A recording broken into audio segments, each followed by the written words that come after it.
U Elektroprivredi Srbije i dalje nemaju odgovor na pitanja koja smo im postavili.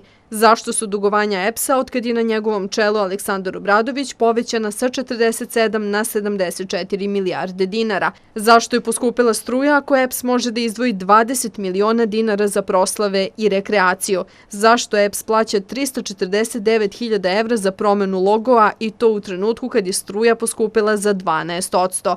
I kako je Aleksandar Obradović 2 godine obavljao funkciju VD direktora, iako zakon nalaže da se ova funkcija može vršiti samo 2 puta po 6 meseci.